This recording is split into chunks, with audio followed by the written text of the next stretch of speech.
بسم الله الرحمن الرحيم الحمد لله رب العالمين والصلاة والسلام على رسوله الأمين وعلى آله وصحبه أجمعين. Avant de répliquer à ce qu'a dit Qasim, j'ai pris le temps de regarder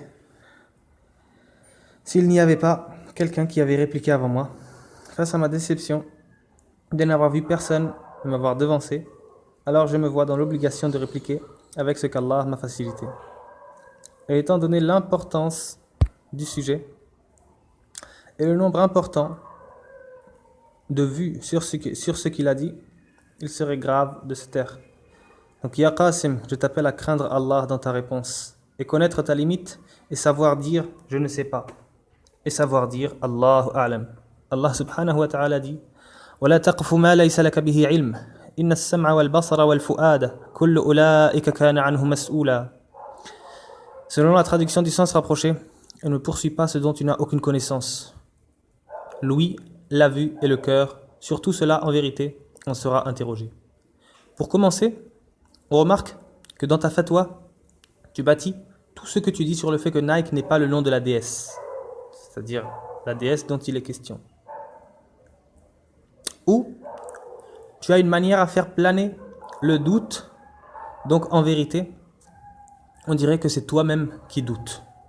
Donc la première chose à faire aurait été de s'en assurer ou de se taire. Le messager d'Allah sallallahu alayhi wa sallam a dit « Man kana yu'minu billah wal yawmil akhir falyaqul khayran aw liyasmut » selon le sens, celui qui croit en Allah et au jour dernier, qu'il dise un bien ou qu'il se taise. Et si ce n'est pas clair, comme tu le dis et répètes souvent, alors justement, le but des gens de science et des prêcheurs est de clarifier ce qui n'est pas clair pour les autres.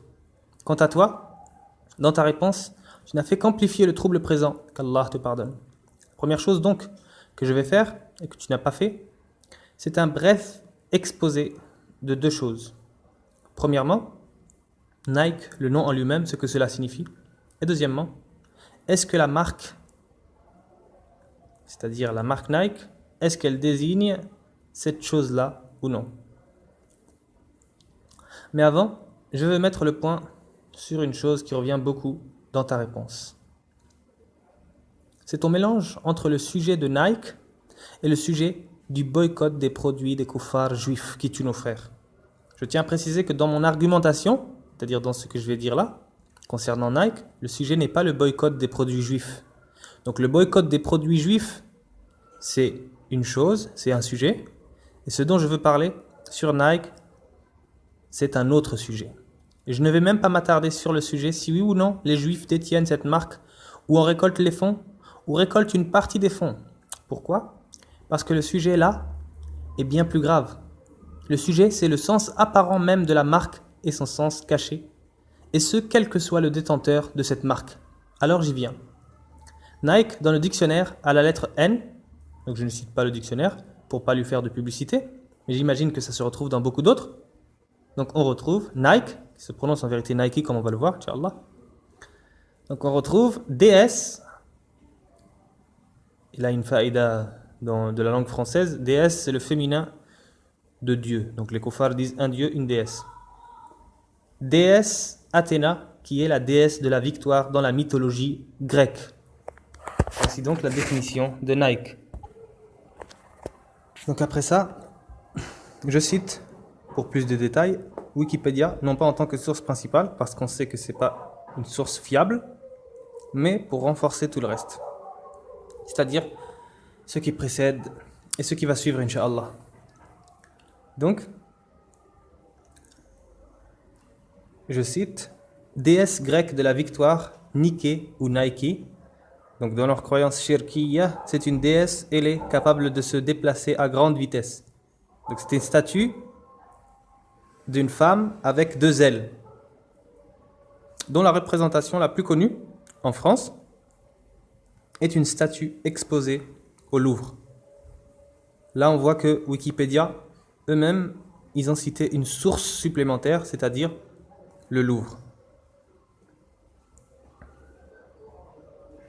Je rajoute à ça qu'il y a en Grèce, et plus précisément à Athènes, un temple dédié à ce Tarout. Pour ceux qui ne savent pas c'est quoi le Tarout, c'est tout ce qui est adoré en dehors d'Allah subhanahu wa ta'ala. Donc comme les statues, et justement comme cette statue-là. Et les gens, ils vont en masse, c'est-à-dire qu'ils vont dans ce temple jusqu'à nos jours.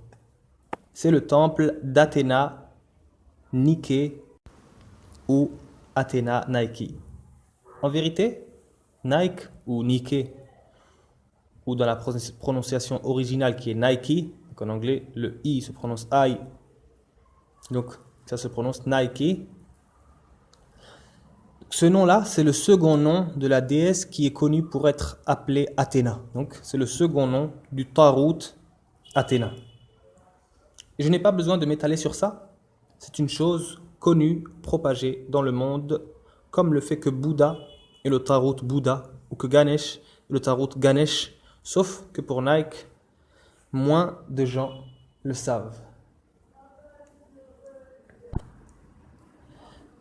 Deuxièmement, la réponse à la question est-ce que la marque désigne cette chose-là, c'est-à-dire est-ce que la marque Nike désigne le Tarout dont on vient de parler, donc est-ce qu'il désigne cette statue dont on vient de parler, ou non, ou est-ce que c'est un nom qui veut dire autre chose mais qui s'écrit de la même manière? Voici la réponse. Je cite encore Wikipédia, non pas en tant que source principale, mais en ajout à ce qui va suivre, Inch'Allah. Le nom de la marque Nike, qui se prononce originellement Nike, est inspiré de ce qui est appelé la déesse grecque de la victoire, Nike ou Nike.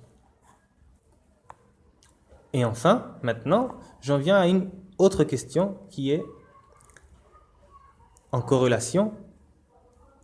Donc la question qui est, que signifie le logo Nike, l'espèce de virgule qu'on voit? Toujours sur Wikipédia, la marque a assuré sa notoriété par un logo rapidement reconnaissable, le swoosh. Donc cette virgule-là, ça s'appelle chez eux le swoosh. Une virgule posée à l'envers et à l'horizontale. Il a été inventé par Caroline Davidson en 1971 comme une représentation de l'aile de la statue.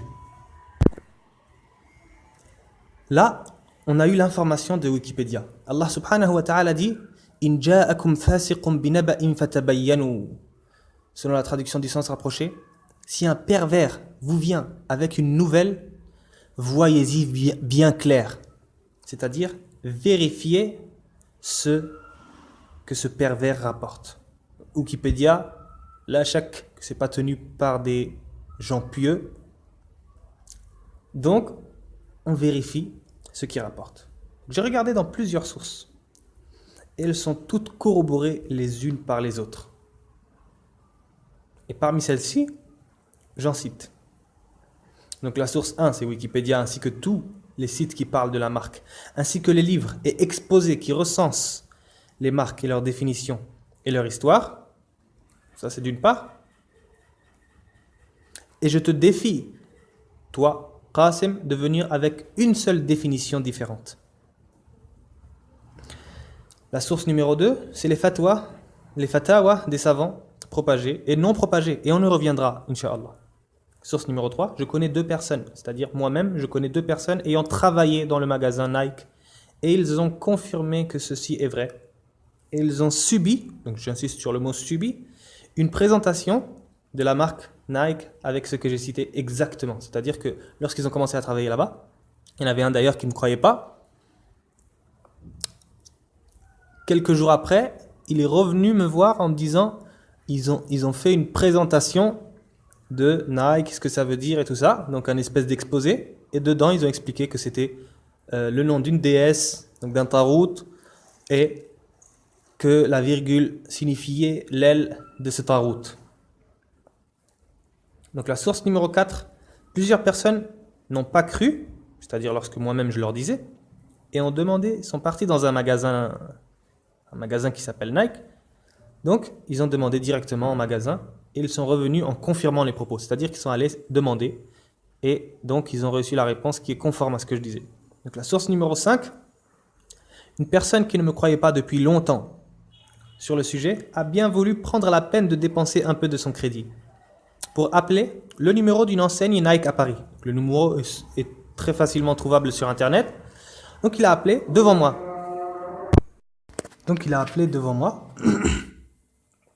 Et leur a demandé non pas est-ce que c'est vrai que Nike veut dire tel et tel, comme si il les avait, comme s'il les avait dévoilés. Non, il leur a juste demandé ça veut dire quoi Nike. Donc il a mis le haut-parleur et j'entendais ce qu'il disait.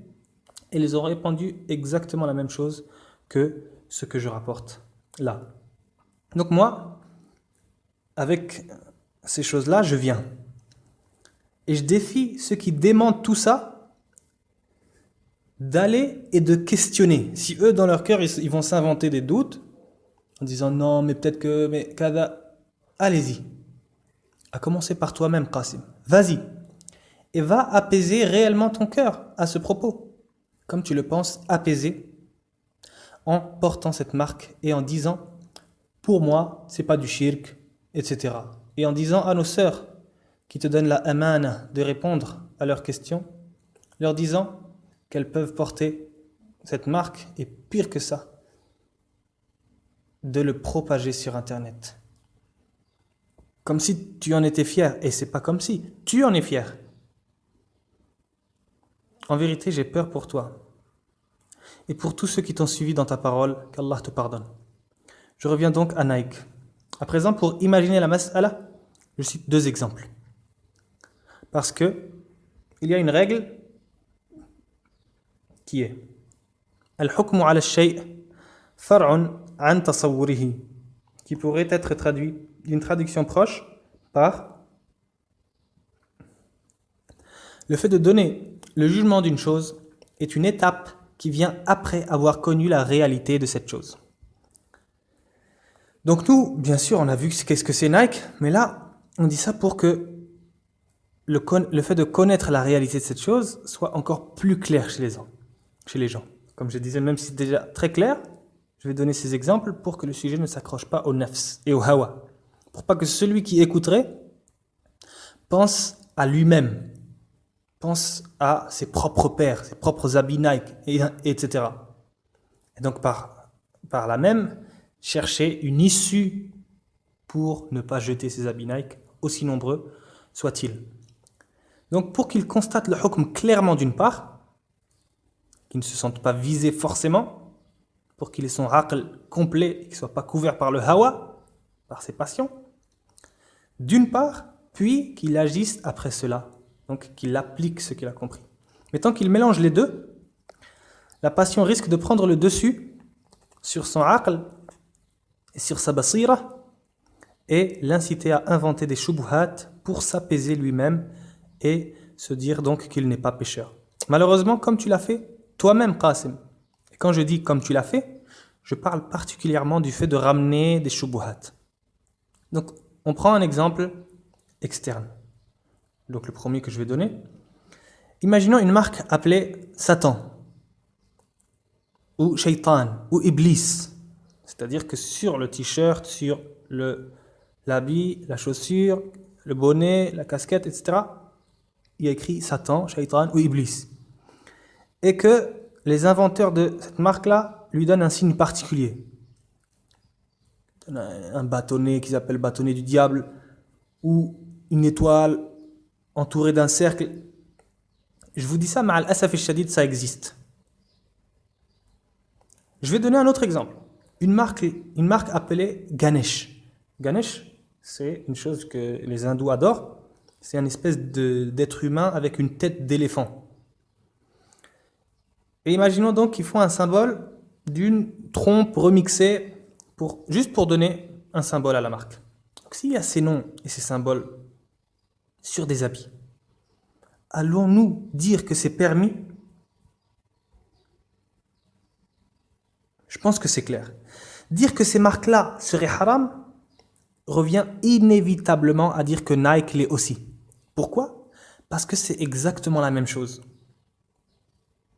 Et autrement dit, et voilà la gravité de ta fatwa, ya Qasim. Dire que Nike est permis revient inévitablement à dire que ces choses-là le sont aussi. Ne dis pas non, mais Iblis c'est connu.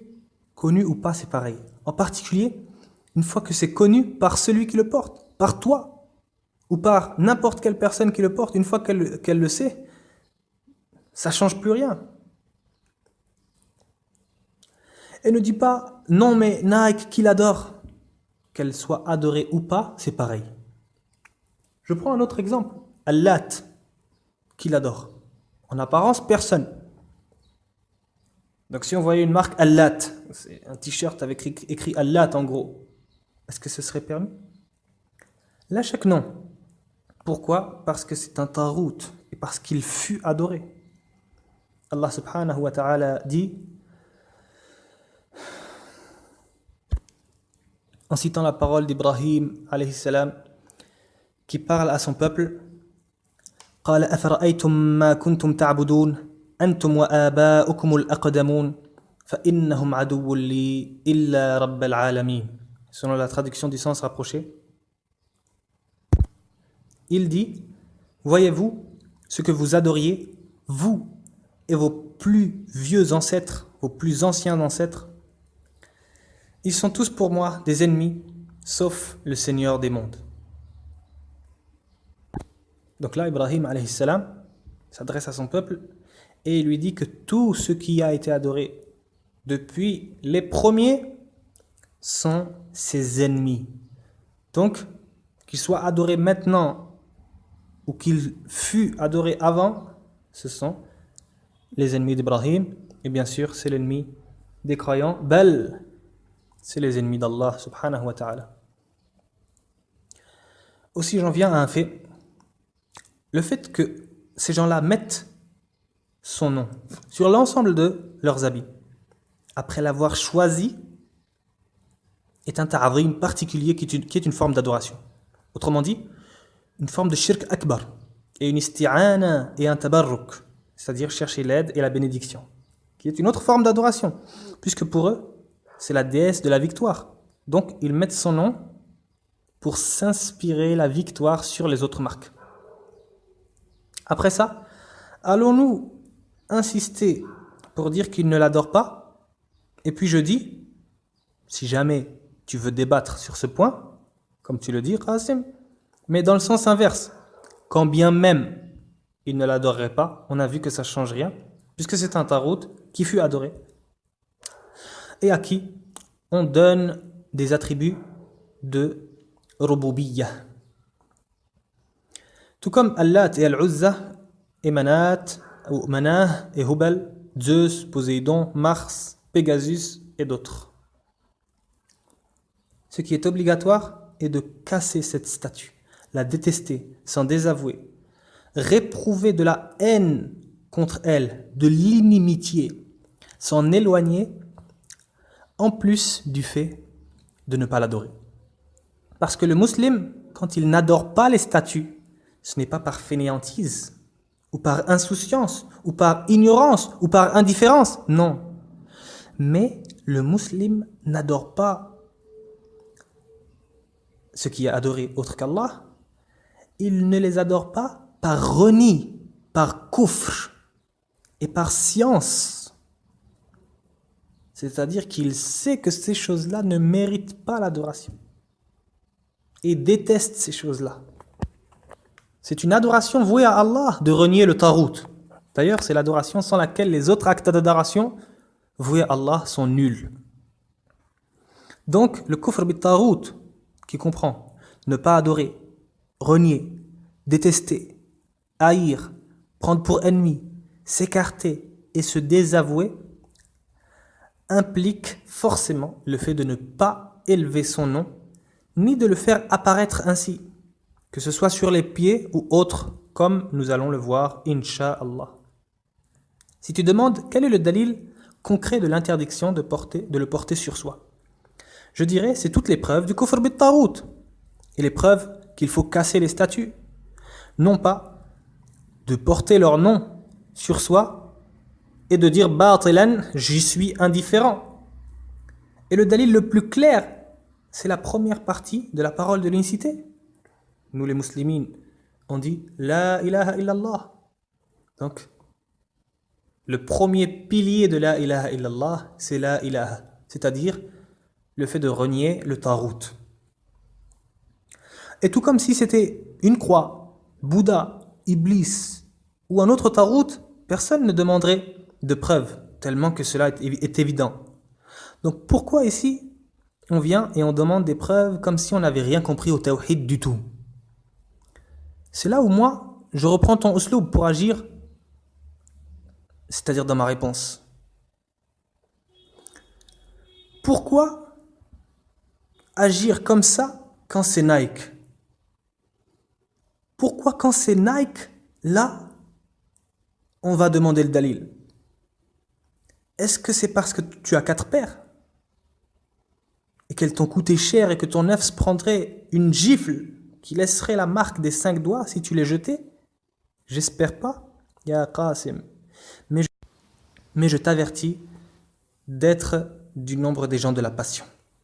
Et sache que même si tu avais 1000 paires, alors le hukm ne changerait pas. Seulement, la récompense de celui qui en a plus et qui s'en débarrasse est plus grande que la récompense que celui qui en a moins. Pourquoi? Parce que c'est plus difficile pour le nefs de se séparer de 1000 paires que de se séparer seulement de 4. Le prophète sallallahu alayhi wa sallam a dit Innaka lan tad'a shay'an lillahi azza wa jal illa baddalaka Allahu bihi ma huwa khayr laka minhu. Selon le sens, certes, tu ne laisseras pas une chose pour Allah azza wa jal sans qu'Allah ne te la remplace par une chose meilleure pour toi que celle-ci.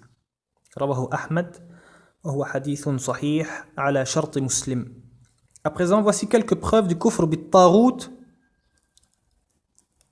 de l'obligation de casser les statues et le fait de barrer toutes les voies menant au shirk ou ayant un rapport avec le shirk. Allah subhanahu wa ta'ala a dit وَلَقَدْ بَعَثْنَا فِي كُلِّ أُمَّةٍ رَسُولًا أَنْ يَعْبُدُوا اللَّهَ وَاجْتَنِبُوا الطَّاغُوتَ.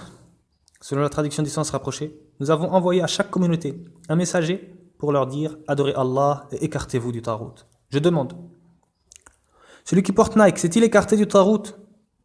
Celui qui porte un habit sur lequel est écrit homosexuel, quelle que soit la partie de son corps, s'est-il éloigné de cette turpitude comme il se doit?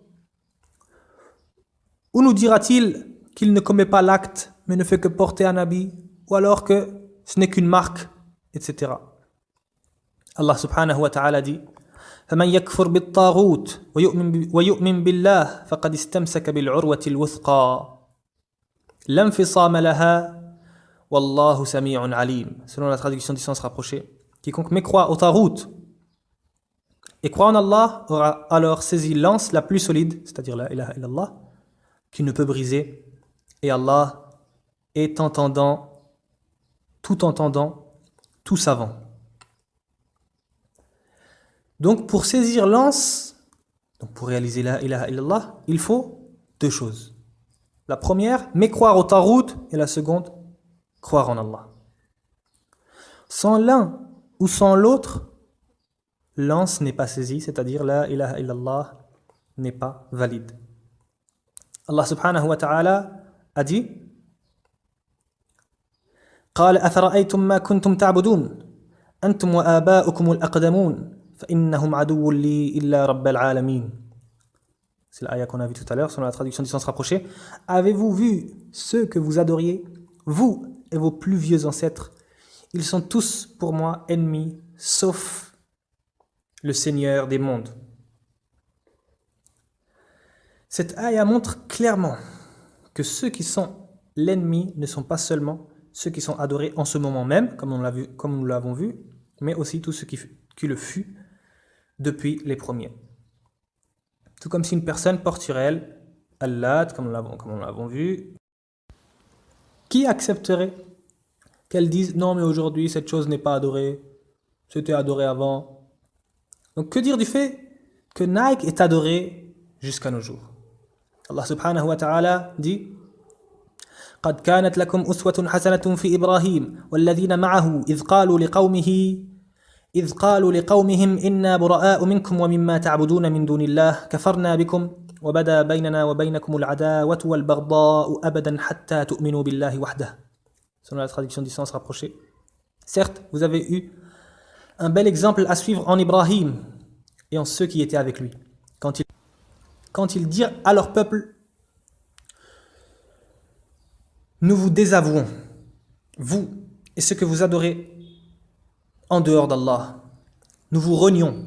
Entre vous et nous, l'inimitié et la haine sont à jamais déclarées jusqu'à ce que vous adorez, jusqu'à ce que vous croyez en Allah seul. Si une personne tue ton frère ou ta mère, puis fait une marque à son nom, sincèrement, la porterais-tu? Même sur tes pieds, même en dessous de ta semelle. Mais c'est sa marque. Est-ce que tu la porterais? Est-ce que tu dépenserais ton argent pour aller l'acheter? Je dis pas seulement je pense pas, je dis tout être raisonnable dirait qu'il ne le porterait pas. Le shirk est bien pire que la mort d'un proche. Allah subhanahu wa ta'ala a dit ألم تر إلى الذين يزعمون أنهم آمنوا بما أنزل إليك وما أنزل من قبلك يريدون أن يتحاكموا إلى الطاغوت وقد أمروا أن يكفروا به ويريد الشيطان أن يضلهم ضلالا بعيدا. Selon la traduction du sens rapproché. N'as-tu pas vu ceux qui prétendent croire à ceux qu'on a fait descendre vers toi et à ceux qu'on a fait descendre avant toi? Ils veulent prendre pour juge le Tarout alors que c'est en lui qu'on leur a ordonné de mécroire. Mais le diable veut les égarer très loin dans l'égarement. Allah subhanahu wa ta'ala dit وَمَنْ يَتَوَلَّهُمْ مِنْكُمْ فَإِنَّهُ مِنْهُمْ. Selon la traduction du sens rapproché, celui d'entre vous qui les prend pour alliés ou qui s'associe à eux devient un des leurs. N'est-ce pas une association à eux que d'avoir le nom de leur ilah sur soi? Ibn Umar radiallahu anhu rapporte que le messager d'Allah sallallahu alayhi wa alihi wa sallam A dit Man tashabbaha biqawmin fahuwa minhum. Selon le sens, celui qui imite un peuple en fait partie. Il n'est pas permis d'avoir une apparence similaire à la leur. Que dire alors du fait de porter le nom de leur ilah sur soi? Le compagnon, donc le hadith est rapporté par Abu Daoud et il est qualifié d'authentique. Le compagnon Amr ibn Abasa as-Sulami a dit au prophète sallallahu alayhi wa alihi wa sallam, avant de prononcer la shahada, Man ant, qui es-tu? Le prophète sallallahu alayhi wa sallam a dit Ana nabi, je suis un prophète. Donc il dit Wama nabi. Et qu'est-ce qu'un prophète? Le prophète sallallahu alayhi wa sallam a dit Arsalani Allah. Allah m'a envoyé. Donc il dit Wabima arsalak. Et avec quoi il t'a envoyé? Le prophète sallallahu alayhi wa sallam a dit Bisilatil arham wa kasril awthan. Avec la préservance des liens de parenté et le fait de casser les statues. Donc le hadith est rapporté par Muslim. Aussi dans Sahih Muslim, dans un hadith marfou', le prophète sallallahu alayhi wa sallam a dit Allah tada' suratan illa tamastaha wa la qabran mushrifan illa sawaytahu. Selon le sens, que tu ne laisses aucune image, dans une version statue,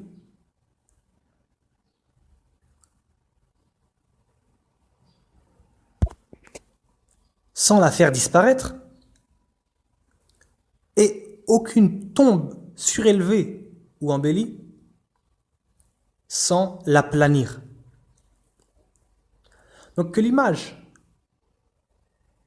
ou la tombe soit adorée ou non. C'est-à-dire que même si l'image, elle n'est pas adorée, même si la tombe n'est pas adorée, alors il faut les casser. Que dire alors si ce sont des choses adorées?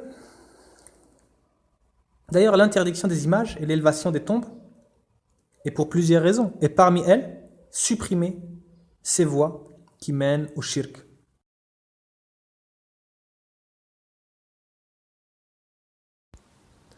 Donc quand tu viens, Ya Qasim, avec les propos suivants, un savant qui a dit, ou deux, la manière dont tu présentes ça, on aurait cru que tu avais avec toi 1000 savants de ton côté.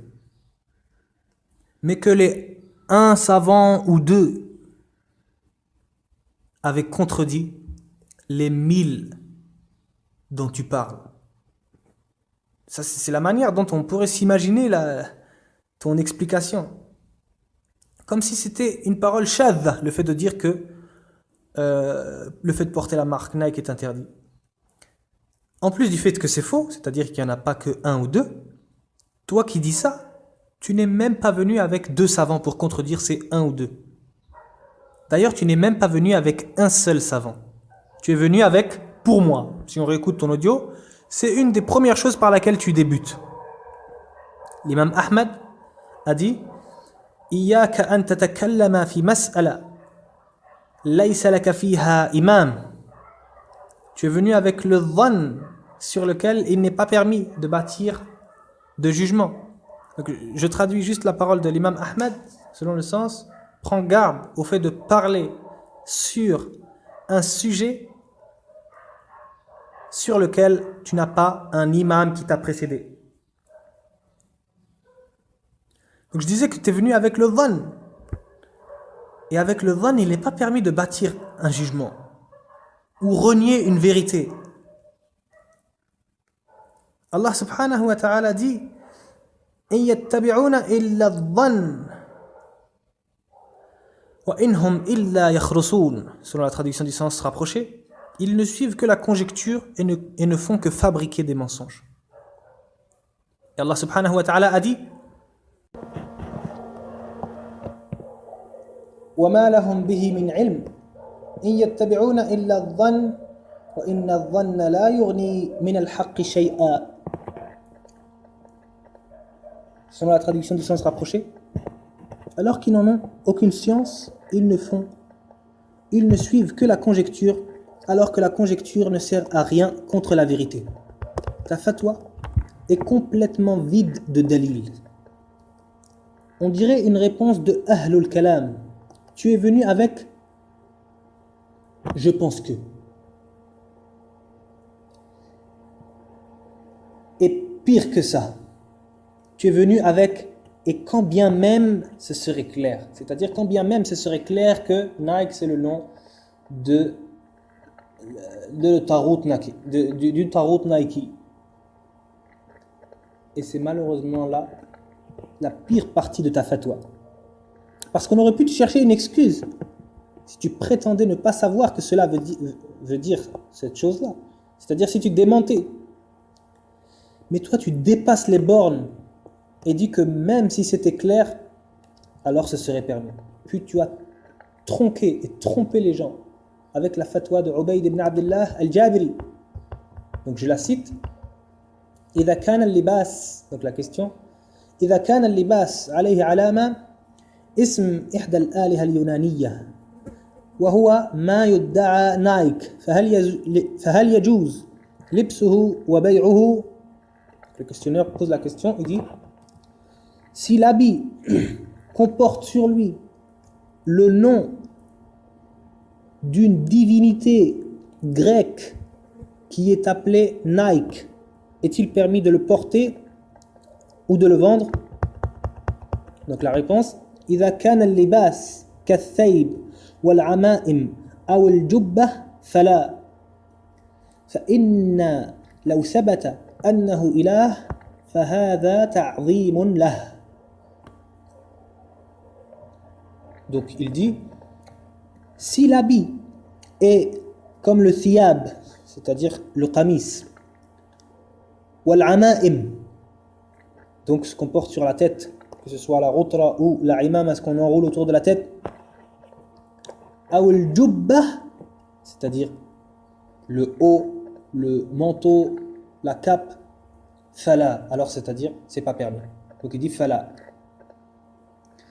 Puis il dit, étant donné que si il est prouvé que c'est une divinité, alors cela, c'est-à-dire le fait de le porter, serait une intronisation, une immensification de cette divinité.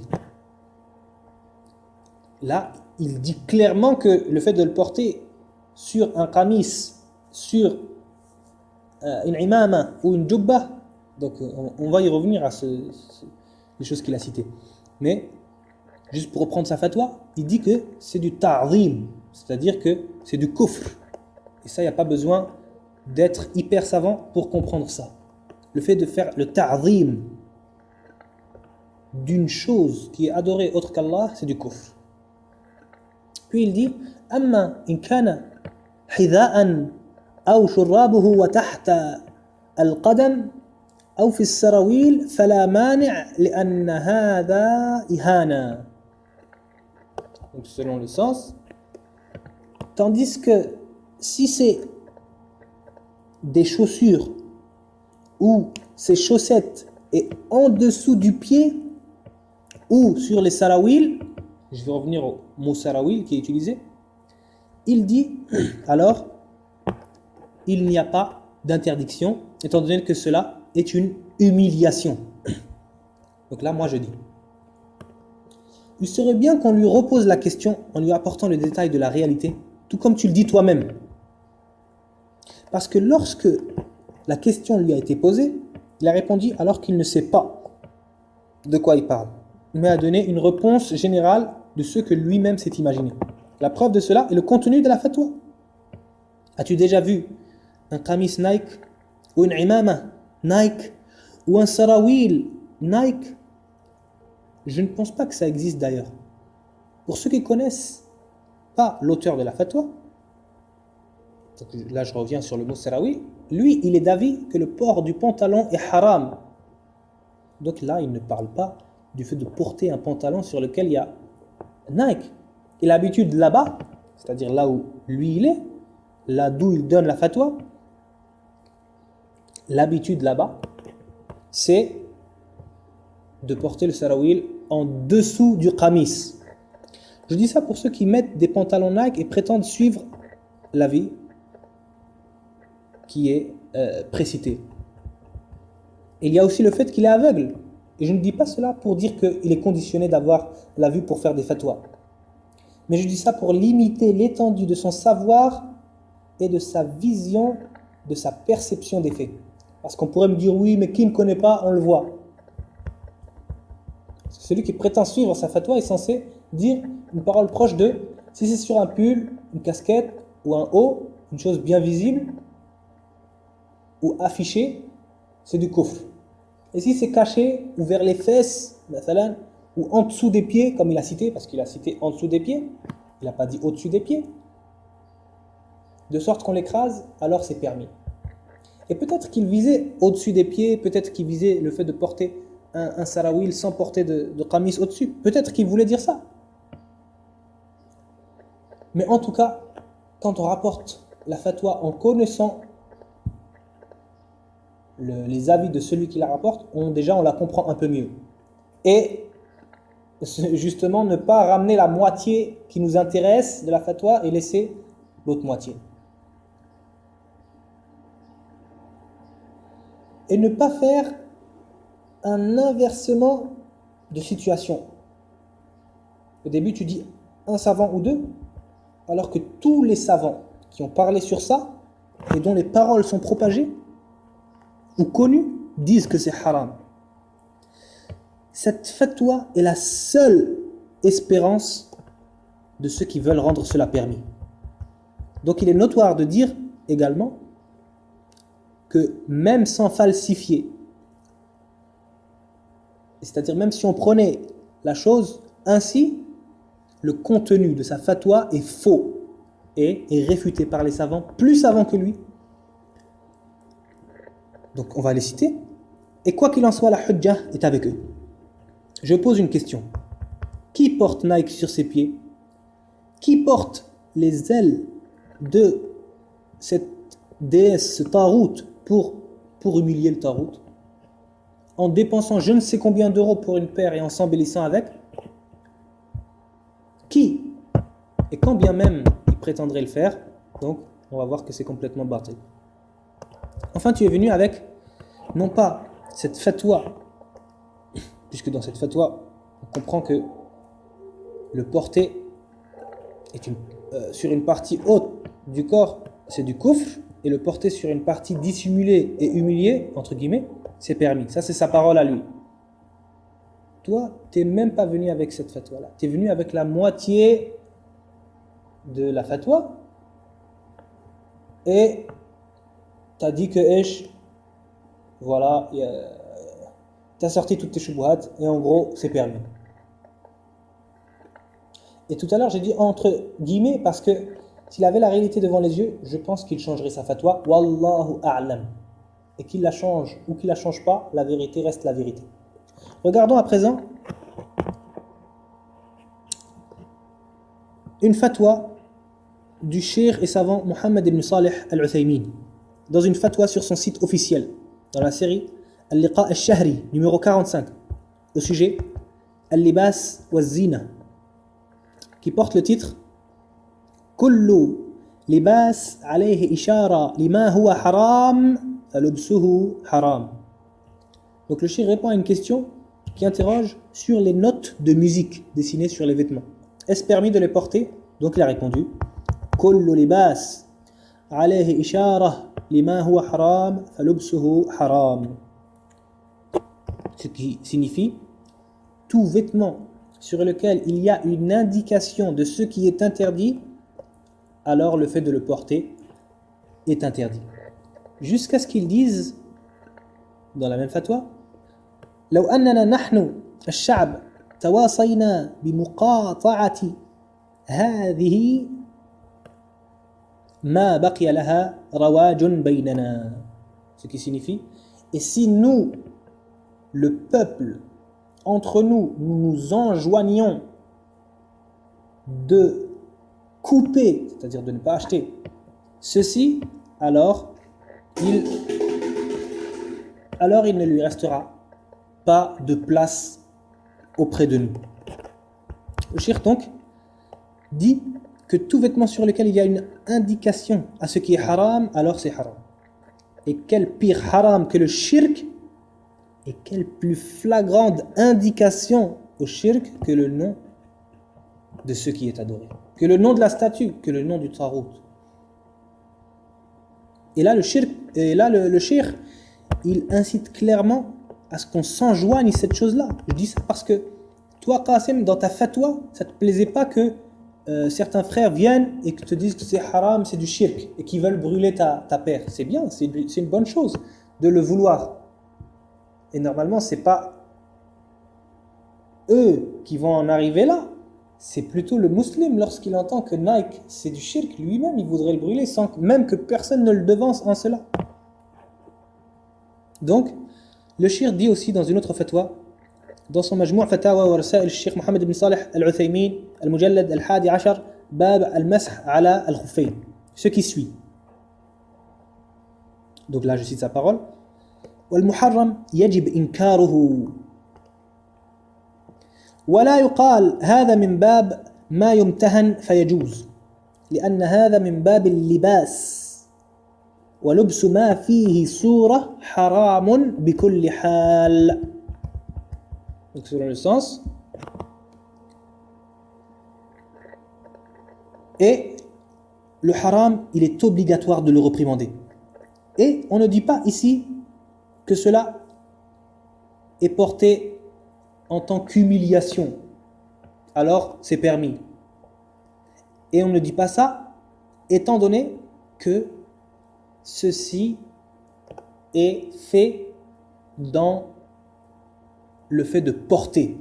C'est-à-dire que quand on porte un habit, on le porte non pas pour l'humilier.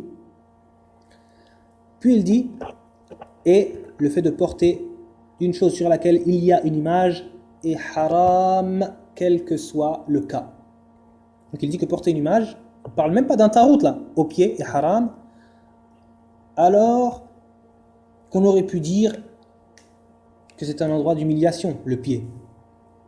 Et que dire alors d'une chose telle que Nike? Donc qui doute que c'est pire?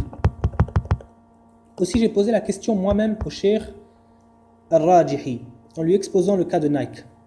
Il répondit qu'il n'est pas permis de le porter en aucun cas et qu'il serait obligatoire de l'arracher si on voulait porter l'habit, c'est-à-dire de le faire totalement disparaître, c'est-à-dire que ce soit le nom Nike ou que ce soit ce qui représente la marque, c'est-à-dire le swoosh, la virgule. Puis j'ai demandé, et même si c'était en dessous des pieds, donc je faisais allusion à l'autre fatwa qu'on a vu tout à l'heure, il a dit, et quand bien même, c'est-à-dire même si c'était en dessous des pieds. Et si je retrouve la fatwa, je pourrais la poster, Inch'Allah, mais sinon le cheikh est vivant, donc celui qui doute de mes propos peut contacter le cheikh pour vérifier la véracité de mes propos. Toi, tu as répondu avec une sorte de itlaq, en disant que c'est permis, même si c'est au-dessus de la tête, écrit en gros Nike. Tu l'as pas dit, mais à défaut de n'avoir rien dit, justement, ta parole englobe ça également. Et comme nous l'avons vu, en vérité, c'est que personne ne t'a précédé en cela, c'est-à-dire dans ce itlaq-là, c'est-à-dire dans cette généralisation de la permission. Et donc nous avons vu clairement que ce n'est pas permis même si c'était en dessous du pied. Et j'illustre ça encore, pour que ce soit encore plus clair, par ce que je disais avant.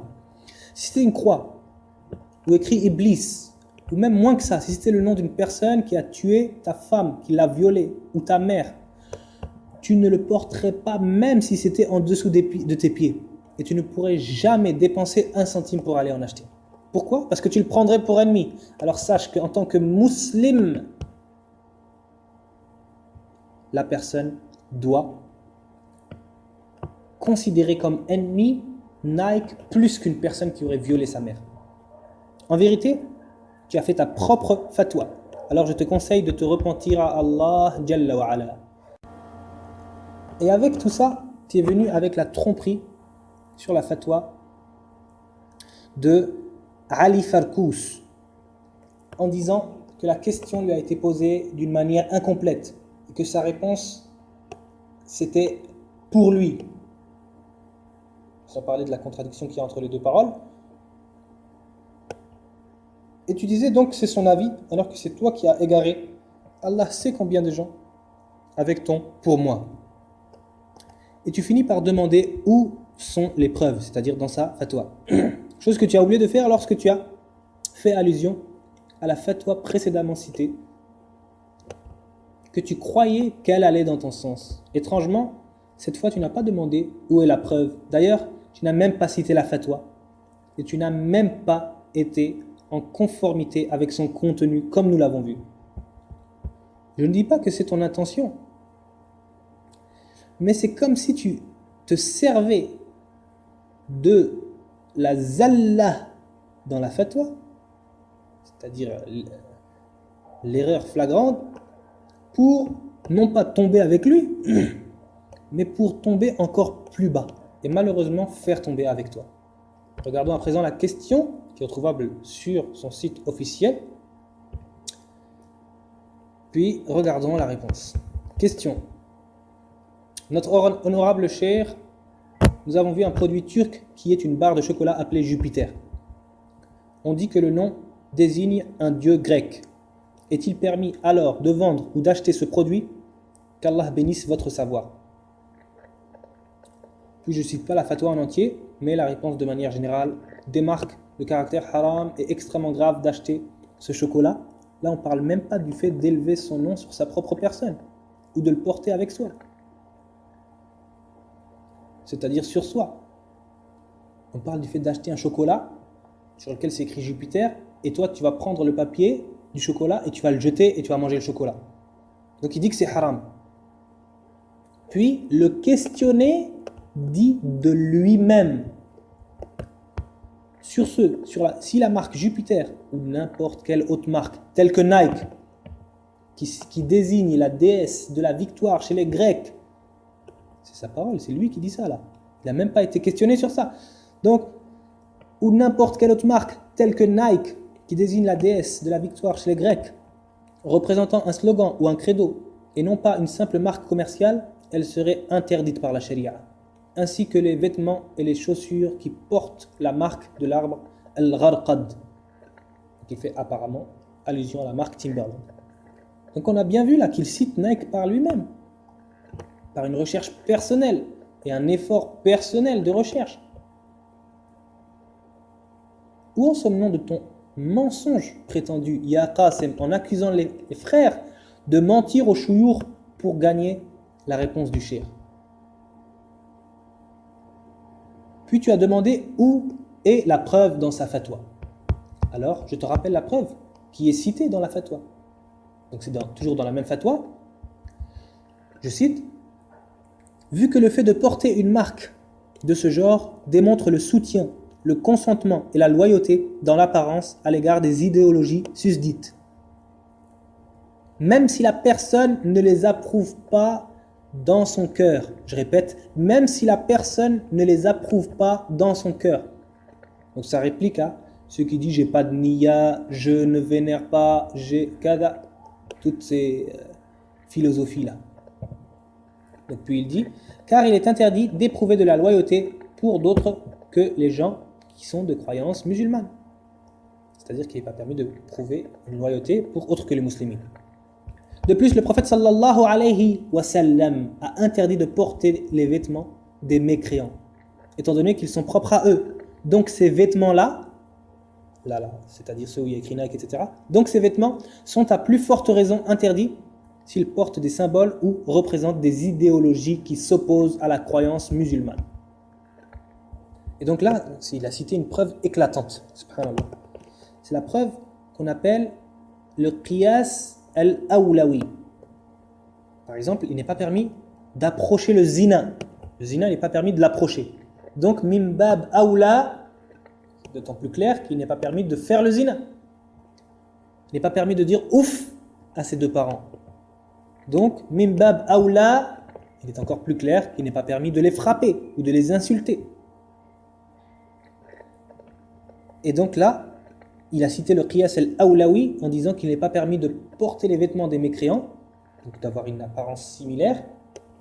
Donc il est encore plus clair, min bab awla, de ne pas porter le nom de ceux qu'ils adorent. Donc comme je disais, c'est une preuve très claire. Alors Ya Qasim, maintenant, moi je te pose la question. As-tu été sincère toi? As-tu essayé d'appeler des savants? Ou ne serait-ce qu'un seul, en leur posant la question avec tous les détails qu'il faut, dont tu parles, ou dirais-je, tous les embellissements dont tu accusais les frères et que tu as appelé Salafi Takos de faire, puisque tu les as accusés qu'eux venaient avec des embellissements. Toi, est-ce que tu as pris la peine d'appeler un savant en leur disant les embellissements que tu as? Je dis les embellissements, pourquoi? Parce que qu'est-ce que tu vas leur dire des choses pour essayer de les inciter à dire que c'est permis.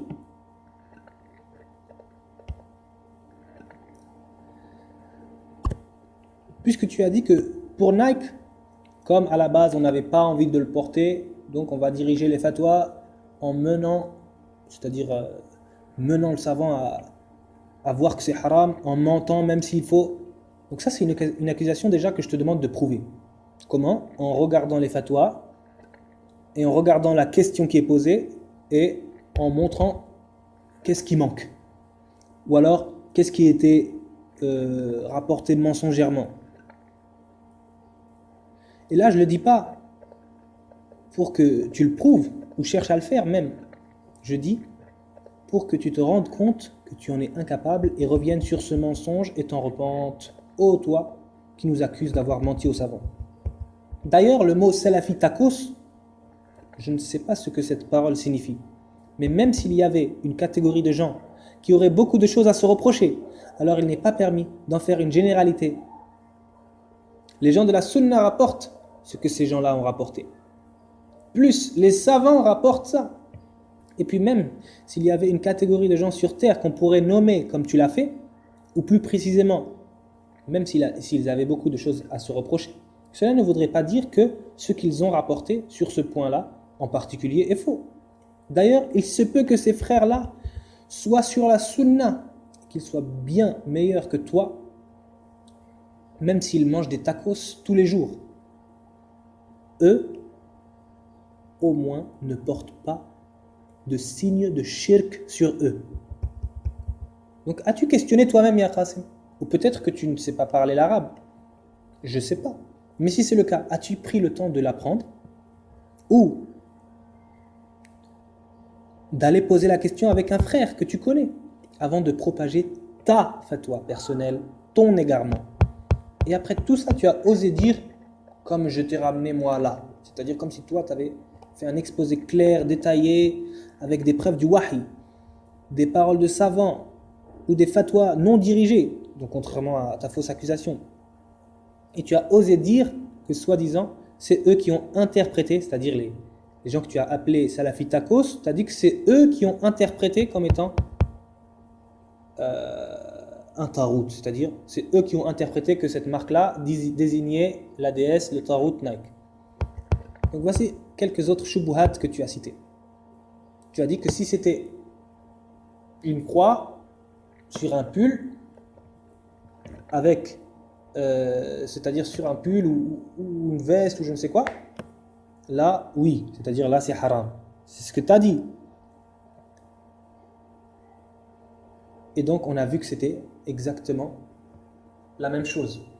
Et aussi, tu as cité une mas'ala, tu as cité, je veux dire, un exemple, tu as dit j'ai un qamis, lihya, un serwal, et après des baskets Nike. Qu'est-ce que tu vois? Tu vois un musulman ou tu vois...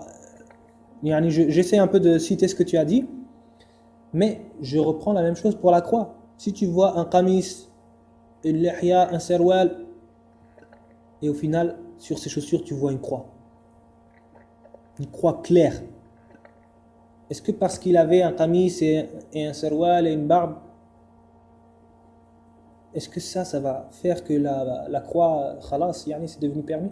Mais c'est pour montrer le niveau de tes shubuhat. Aussi, tu as cité que c'est pas évident que Nike signifie la déesse, donc le tarot dont il est question. Là, on a vu que c'était faux. Donc, tu as dit aussi qu'il n'y avait aucune vénération. On a vu que c'est faux et que ça contredit le kufr bit tarot. Quand bien même eux ne l'avaient pas adoré. Quand bien même celui qui le porte n'a pas l'intention d'adorer ce tarot-là. Donc tu dis que ça n'a aucune corrélation. Tu as aussi dit, parmi les shubuhat que tu as cités, que ça n'a aucune corrélation avec les religions des polythéistes. Subhanallah. Si le nom d'un tarot n'est pas une corrélation avec le shirk, qui est la religion des polythéistes, alors quand est-ce que tu diras qu'il y a une corrélation? Et ça m'étonne de la part d'une personne qui dit appeler au tawhid. Donc aussi tu as dit je ne le vénère pas, même si je l'ai déjà cité, mais c'est pour apporter une réponse supplémentaire. Celui qui porte la croix pourrait dire la même philosophie, pourrait dire mais je le vénère pas, je vénère pas cette croix moi. Et donc finir par dire que c'est permis. Et donc puisque ça c'est faux, sur le fait de porter Nike, c'est faux aussi. Donc tu as cité aussi, il n'y a pas de religion appelée Nike. Est-ce que c'est un insigne religieux? La réponse c'est oui. C'est le nom d'un tarout et un signe clair de shirk. C'est la base même de la religion du shirk, c'est-à-dire le tarout. Ensuite, tu as cité, j'écrase des excréments de chiens. Vraiment, si tu voulais humilier la marque, tu l'aurais retiré en faisant disparaître le nom. Non pas en écrasant des excréments involontairement, puis en nettoyant par la suite. Donc, tu as cité aussi le fait de n'avoir aucune niyya.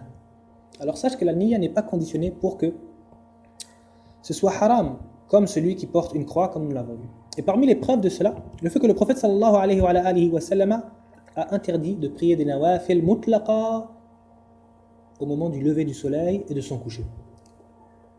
Il a cité la raison sallallahu alayhi wa sallam, parce que cela ressemble au kuffar, c'est au moment où eux se prosternent pour le soleil, et c'est à ce moment où il est entre les cornes du shaitan. Alors que le musulman, lorsqu'il prie une nafila mutlaqa, c'est-à-dire 2 rak'at, lorsqu'il prie 2 rak'at, il le prie avec la niyya d'adorer Allah. Il le fait en se dirigeant vers la Kaaba. Il se peut même qu'il soit dos au soleil. Et lorsqu'il a dit ça aux Sahaba, les Sahaba ne savaient même pas que, à ce moment-là, ou alors il est fort probable qu'ils ne savaient pas que les kuffars se prosternaient au soleil à ces moments-là, et ils ne savaient pas que c'était le moment où il se levait ou qu'il était entre les cornes du shaitan. Mais avec tout ça, puisqu'il y a une ressemblance apparente, c'est haram. Avec ta philosophie à toi là, les gens vont dire non, pour moi je prie, c'est pas grave. Ils vont dire pour moi j'adore pas le soleil, j'ai pas la niyya d'adorer le soleil, et d'autres paroles similaires. Aussi le fait qu'il est interdit d'égorger pour Allah, ça c'est une autre preuve. Dans un lieu, donc il est interdit d'égorger pour Allah seul dans un lieu où il a été avant, c'est-à-dire c'est même pas maintenant, ou avant il a été égorgé pour autre qu'Allah, ou avant il était fait une fête parmi les fêtes des mushrikines. Avec ta philosophie à toi, les gens vont aller à ces endroits-là et dire non, pour moi c'est rien, je vénère pas cette chose qui était adorée avant. Ils vont dire non, mais j'adore Allah seul. Aussi le fait qu'il n'est pas permis de faire des salawat, donc des rukus et des sujoud, là où il y a des tombes, dans la maqbara. Avec ta philosophie, ils vont dire non, moi je prie pas les tombes, pour moi ceci, pour moi cela, donc avec toujours la même manière de rapporter cette philosophie-là, j'ai pas de niyya, j'ai pas la niyya. Aussi le fait qu'il n'est pas permis de porter des tama'im, c'est-à-dire des amulettes. Avec ta philosophie, les gens vont dire non, mais moi j'ai aucune niyya, c'est juste une décoration, ou c'est juste comme ça. Alors que si je ne me trompe pas sur ce sujet, qui est beaucoup moins grave, tu avais compris. Ou encore ceux qui portent la croix de Barcelone sur certains maillots, ou d'autres croix du Brésil, ou je ne sais quoi. Ils vont dire non, pour moi c'est pas une croix, c'est un plus, et ainsi de suite, comme on l'entend chez certains. Donc on a vu que dans tous les exemples, même si l'auteur du fait prétend n'avoir aucune niyya particulière en cela, c'est quand même haram. Et avec cette philosophie batila, on risque d'entendre beaucoup d'autres choses et voir les gens contredire les textes clairs. Comme on le voit, déjà certains ressemblaient aux kuffars en apparence et argumentent en disant qu'ils ne font pas ça avec la niyya de ressembler aux kuffars, et d'autres parmi les exemples que j'ai cités. Et je n'ai normalement pas besoin de te rappeler tout ça, puisque tu es censé avoir étudié la aqida. Mais voilà, je le fais quand même, et j'insiste sur le fait que porter Nike est pire que les exemples cités précédemment. Que dire Yawm al-Qiyamah, du fait de porter l'ennemi, le nom de l'ennemi d'Allah et des croyants, un tarout sur sa tête, sur son torse, ou même ses jambes ou ses pieds. Donc avant de clôturer, j'aimerais revenir à un point qui n'est pas le sujet comme a voulu le faire croire Qasim, volontairement ou involontairement, mais qui a un certain rapport. Donc tu as dit, Qasim, qu'est-ce qu'on fait des autres marques? Adidas, Samsung, Coca-Cola, L'Oréal, Apple. Première chose que je dis, c'est il n'est pas, c'est-à-dire il ne convient pas dans Nike ou dans les autres de bâtir le hukm sur le dhann, sur la pensée. Mais il est obligatoire de s'assurer de la signification de ces marques. Si une personne doute, elle peut délaisser pour elle-même, mais elle ne peut pas ordonner aux autres. Il faut faire ça avec une science certaine. Et là, volontairement ou involontairement, comme je disais, tu as mélangé plusieurs sujets qui n'ont pas le même degré. Certes, c'est tous des marques. S'il est avéré que cela désigne des tawarit ou des choses qu'il est interdit de porter, alors il faudra le délaisser, na'am. Il n'y a pas de doute là-dessus. Et ça, c'est un ilzam tayyib, ce que tu as dit. Parce que vraiment, il y en a, oui, pour Nike, ils vont dire que c'est haram, mais quand c'est autre chose, là, ils vont plus voir ça aussi clair. Peut-être parce que justement, la chose n'a pas été questionnée. C'est-à-dire qu'il n'y a pas eu de savants qui ont parlé. Peut-être que pour eux, c'est pas si clair que ça. Allahu a'lam. Mais ça, c'est un insaf tayyib de dire que s'il y a d'autres choses qui signifient la même chose, ou qui signifient une chose haram, moins grave, alors quand même, il faut le délaisser. Non. Et c'est pas parce que le haram est multiple qu'il devient permis pour autant. Parce que tu dis, non, mais il y a trop de choses. Tu dis, si on va dans cette optique-là, on va plus rien faire. Moi, je disais, ce qui serait vraiment intéressant, c'est de faire une historique des marques, comme tu l'as dit, ou alors au moins les plus connues, ou même pas, de faire un dabit, de prendre une explication en citant par exemple 3 exemples, plusieurs exemples, et voir qu'est-ce qu'ils vont dire, comment ils vont répondre. Et il faut que tu saches que le manquement ou l'injustice de ton adversaire n'est pas une preuve de ta justice à toi. Donc si tu vois que c'est ça qu'il faut faire, alors fais-le. Même si toi tu disais ça juste pour renforcer le fait que Nike soit permis, mais en vérité, ce ilzam que tu as dit, c'était un insaf de ta part, volontairement ou involontairement. Et si eux, certains d'entre eux, sont incohérents, alors délaisse leur incohérence et conseille-les ou délaisse-les. Et donc, comme je disais, à t'entendre, on croirait que tous les habits sur terre sont des grandes marques, et même plus, on aurait cru que toutes ces choses-là sont du shirk, et ce qui est bien sûr faux, walillah alhamd, il y a beaucoup d'habits qui ne sont même pas de marque du tout, et toutes les marques ne signifient pas du shirk comme Nike. Aussi, tu as cité une parole que je répète, boycotter t'as le droit, mais ce n'est pas une sunnah. Pour la question du boycott, je conseille de lire les fatwas des savants sur le boycott, comme celle du Cheikh Al-Rajihi ou Mohammed ibn Salih Al-Uthaymin ou du Cheikh Al-Uhaydan et d'autres. J'espère qu'il y aura en cela une guidance pour les doués de raison. Walhamdulillahi Rabbil Alamin. Subhanak Allahumma wa bihamdik. Ashhadu an la ilaha illa ant. Astaghfiruka wa atubu ilayk.